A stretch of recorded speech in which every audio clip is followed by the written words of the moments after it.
Hello and welcome back to episode 2 of my Aberdeen save on Football Manager 2022 in the 1992-93 season.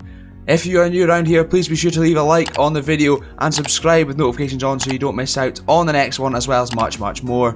Today, I'm going to be displaying exactly how you shouldn't make signings when playing in this database. And when I say using this database, what I really mean is at all.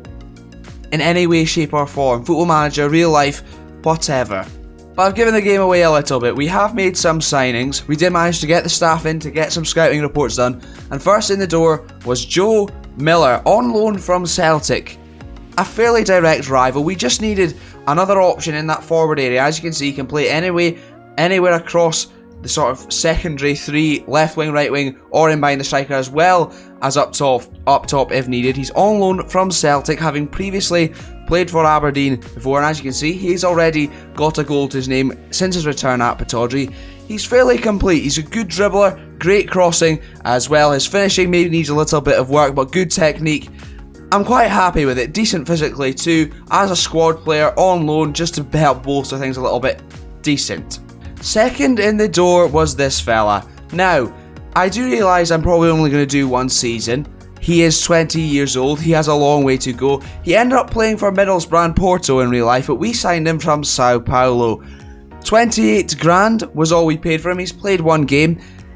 We've got loads of centre mids. I probably shouldn't have signed him, probably could have used the money elsewhere. But regardless, his mentals are pretty decent, and he's a good passer of the ball. As another option, we'll take it in there. I don't know why I did it. Basically, he was Brazilian and I got excited. I got excited about a Brazilian. Make of that what you will.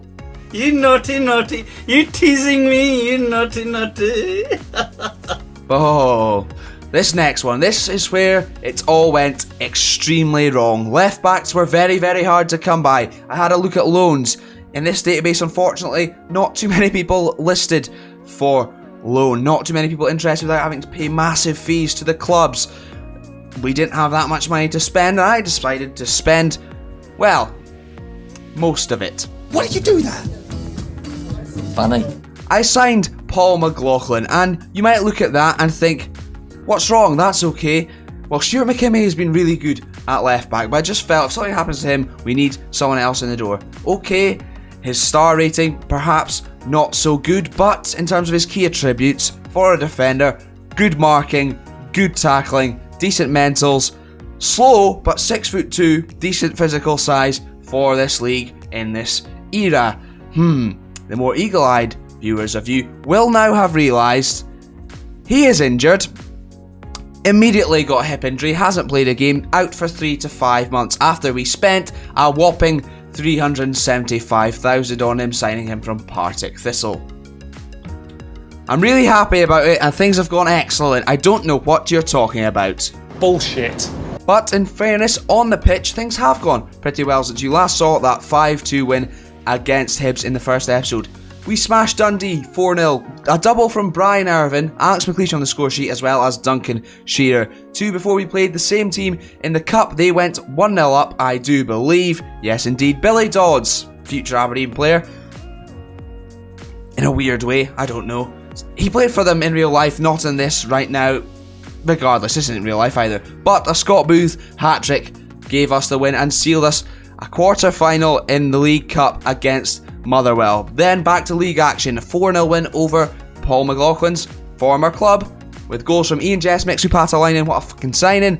Paul Mason, who I accepted a bid from West Ham for $1.5 million, and he chose to stay at Aberdeen, so that sort of shows you the difference between Scottish football and English football then at the time, certainly between those two clubs. And then we beat Adrianans 1-0, Joe Miller grabbing that goal, his first goal for the club. So since we have gone through the transfers a little bit, I did say previously that we were maybe going to play Hearts and Rangers in this episode. We will just be playing against Hearts, who currently sit 11th in the league. And in the next episode, because we have that quarter-final, it will be Rangers in the league, who currently sit 3rd, and then the quarter-final against Motherwell, since we are trying to win the treble. Trying being the key word there. In terms of in the league right now, we currently sit top of it with a whopping goal difference of 12 goals, joint top with Airdrie, who have been pretty decent. Rangers have dropped a couple points in 3rd, and Celtic 2 on 4th joint, with Motherwell. Hearts, today's opponents, on 1 point after 4 games. They are doo-doo caca, which means we will probably drop points. They are managed by Joe Jordan, 6'2", eyes are blue. He's after you. He should be after some 3 points. That's what I'd advise. Craig Levine, their captain with key player, and Alan McLaren and Alan Johnston, as well as their hot prospect. Not quite so good so far. Craig Levine, this looks really funny. Seeing players that I now only know as managers now, back in the day, it's just amusing to me, and he just looks so different.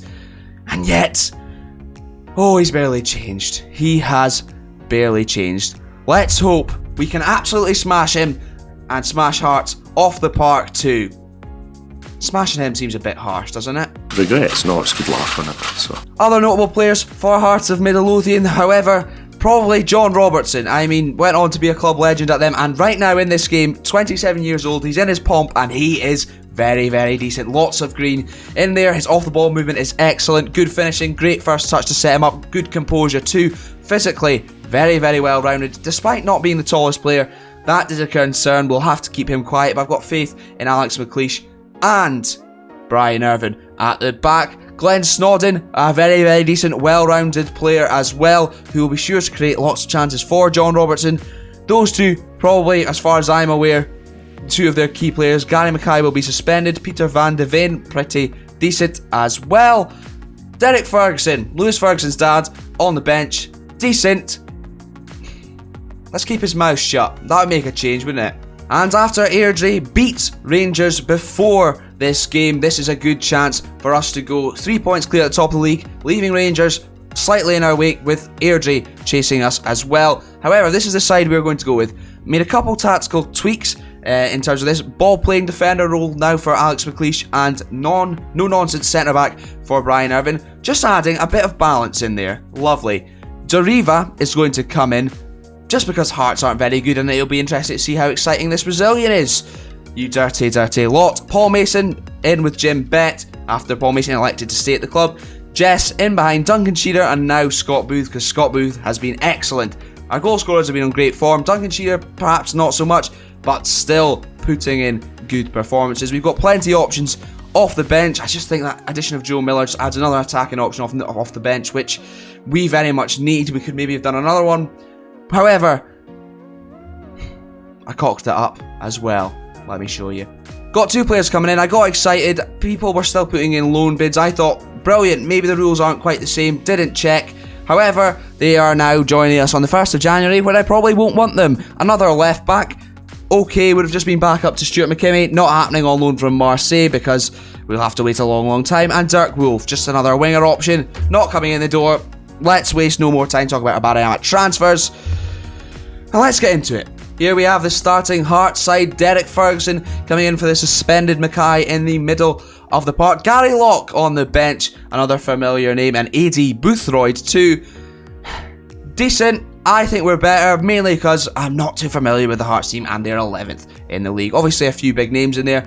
But let's see how this goes. I am relatively confident. Lost the game, looked very, very comfortable in most, if not all, of the games so far, despite maybe a scare. Sneaking past Airdrie, only 1-0, and going down 1-0 to Dundee in the Cup. We got through it, and it was absolutely A-OK. We have 2 of our defenders on bookings already. That's never a good sign. But here is Deriva, dropping deep to get the ball between those 2 centre-backs, taking his sweet time for finding Brian Irvin, and Duncan Shearer takes that down easily, slipping the pacey goal scorer in behind Scott Booth, and he has done exactly that. He's got in behind, he's in there doing exactly what we want of him, and he's found the back of the net inside 12 minutes, and an excellent assist from Ian Jess as well. Perfect, that was absolutely delightful. We built it up from the back. Deriva dropped deep. It was a good ball forward from Brian Irvin, taken down by Duncan Shearer for some nice play between Ian Jess and Scott Booth, and the goalkeeper had no chance. An excellent start. Get it right up here, you dirty jambos. I am taking great joy in us beating them in this, because, oh, they've been annoyingly good in real life, haven't they? I hate them, I really do. We've got a free kick though. Ian Jess headed clear by Van de Ven. Now John Robertson on the ball, Hearts key man. Let's see if he can bring some Hearts players up to his level and into play. McKinley on the left hand side. Ooh, that was interesting from Paul Mason. Well won from McLeish out to McKimmie, who has been excellent at left back despite being a natural right back. For me, excellent stuff. Now Deriva, going long, Ian Jess, and it could be the same goal once again. Booth taken down in the box. It looks like McLaren maybe got the ball there. I think that is harsh, but we will absolutely take it. And I just realised Grant Irvin is the referee. Interesting of the events over the weekend, isn't it? How can a player be booked for being punched in the face by the opposition goalkeeper? None of it makes sense. Convinced his eyes are painted on. Subscribe to Red Tinted Glasses podcast to hear more of my thoughts on Aberdeen right now, and certainly on Grant Irvin. The link to the podcast will be in the description, or just search Red Tinted Glasses on YouTube, Spotify, anything, anywhere you listen to podcasts. Thank you very much. Now let's get back to it. Thank you in-game. Grant Irvin clearly doing a better job in this than he is in real life, and Ian Jess makes it 2-0. Very, very comfortable. This is going excellently. I'm really waiting for something to go extremely pizza on, because right now everything just seems a bit too comfortable. It's definitely going to go very pear-shaped at one point or another. And you're probably hoping it's on camera, aren't you? Thanks for that. But Alex McLeish on the ball with half an hour played already at Pittodrie. Hearts having barely laid a glove on this, and I am absolutely content with that. The booked Brian Irvin out to Stephen Wright, my namesake. Going long for Paul Mason, who likes getting up and supporting those attackers. You've got men waiting in the middle. Finds Duncan Shearer. A great save from Smith there, putting it behind for a corner. Unfortunate not to make it 3-0 after just over half an hour played, but we have a corner.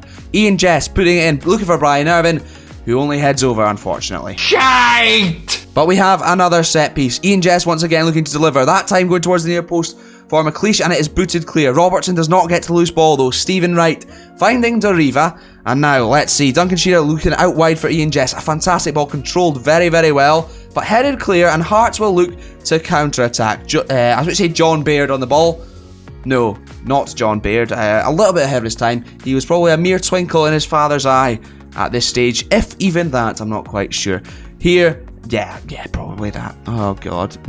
That's enough about John Baird and his father.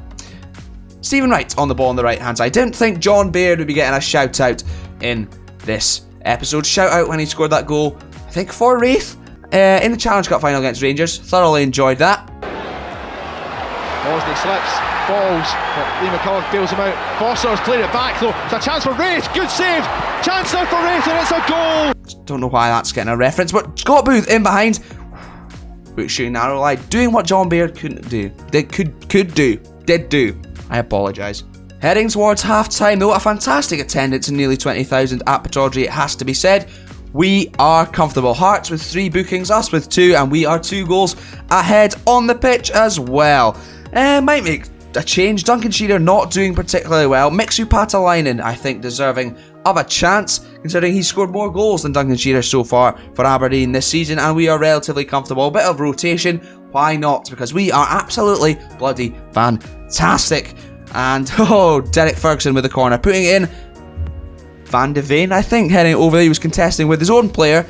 Maybe Hearts were doing a bit better in the league if they weren't doing that. But now with over an hour gone, I think we are going to make another couple changes.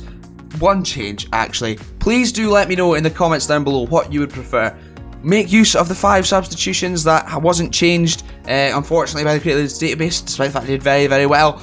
Or do we do 3 substitutions and just keep it as realistic as possible? So, more beneficial for me, more difficult for me. Let me know in the comments down below what you would prefer. Thank you very much.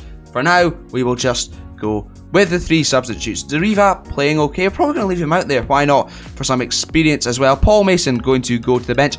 And Paul Kane's coming on.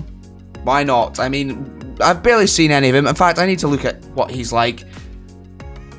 Pretty darn decent. I should probably be playing him more. But we've got so many great centre mids. Jim Bett being one of them, putting it in. And Brian Irvin heading the ball off the crossbar and eventually over the bar. But here are Hearts with the subsequent goal kick. Smith going very long, and Baird, he's causing problems for us, more than John Robertson so far. Now that I've said that, I realise he will now probably score. But here is Stephen Wright on the ball as we looked for a third to tie this game up and put it out of sight for Heart and Midlothian. Ian Jess taking that down excellently. forcing a good save. Smith's not doing too bad between the sticks for Hearts. However, let's just hope we can get another goal. Jim Bet with subsequent corner, putting it in. Brian Irvin once again coming close, but not close enough. Close but no cigar for Big Bryzo. 15 minutes to go. Jess's free kick is no good as Motherwell have gone 2-1 up against Celtic and Dundee United 2-0 against Partick Thistle. Mixu Pataline on the ball, finding Scott Booth, who does not find the back of the net, only the post. And with 10 minutes to go, we will seek to make another change. We will do it after this highlight. Apparently I misclicked. That's fantastic. Baird on the ball. A nice 1-2 with Miller as Moughlan getting involved. He's a dirty player. Moch. I'm hilarious. Hearts on the ball. Miller inside to Derek Ferguson. Ooh, this is a nice pass of play from Hearts, but they've given it away and we've collected it relatively easy. Schneller's booting it out, and Craig Levine taking that down. Very cool, calm and composed until the clearance. Not quite finding a man for Hearts and heading it back to Smith. This is a long highlight. I expect something to happen at some point with this goal. We'll get Joe Miller, I think, involved in the forward areas. It's a bit more legs, probably resting Ian Jess because he is fantastic and a key player for us.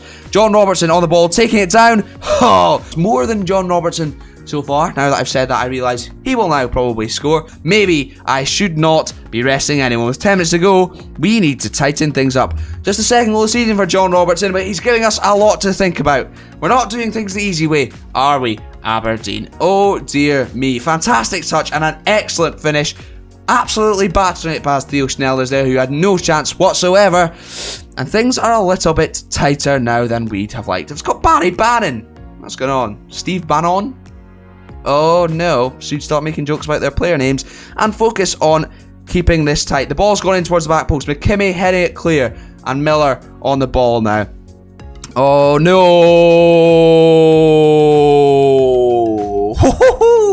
We have got very lucky. I am not convinced by that one whatsoever. It was a fantastic ball in and John Robertson just sneaking offside. We need to tighten things up before anything goes any further. This is not good whatsoever. Let's just keep the ball a little bit shorter now, nothing silly, and waste that time. We're going to be more disciplined too and just regroup when we lose the ball. None of this, slow it all down. I am nervous, very, very nervous. After making fun of Hearts so much in this episode, oh god, this could be very, very, very bad. We're going to take off Scott Booth, I think, and probably put Roy Aitken in the middle of the defence there just to tighten things up now as we head towards added time. Mixu Patalainen still up top just on his own, only 2 minutes added on. Thankfully we get through it, deservedly so, but that was a lot tighter towards the end than it should have been. Unlucky that John Robertson had just strayed offside, but we find ourselves with another win, most importantly. I hope you have enjoyed this episode. Please do comment down below and let me know what you'd prefer. 3 substitutions or make use of the full 5.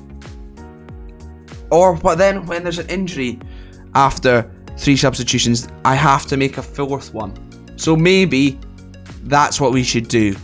If I have to do a substitution due to injury or maybe a red card, can I use it then? Then maybe I can. Let me know what you think in the comments down below. But regardless, in the next episode we will be back with the very next game against Rangers, and then this League Cup quarter-final against Motherwell. 2 absolutely massive ones. Please make sure you don't miss them. I guarantee you don't want to. Hit subscribe with notifications on if you've not done so already, so you don't miss out and you know exactly when it goes live. Leave a like on the video if you've enjoyed this one, you're excited for the next one, and also it goes a long, long way in helping me pushing this video out towards other people so they can enjoy it like you have.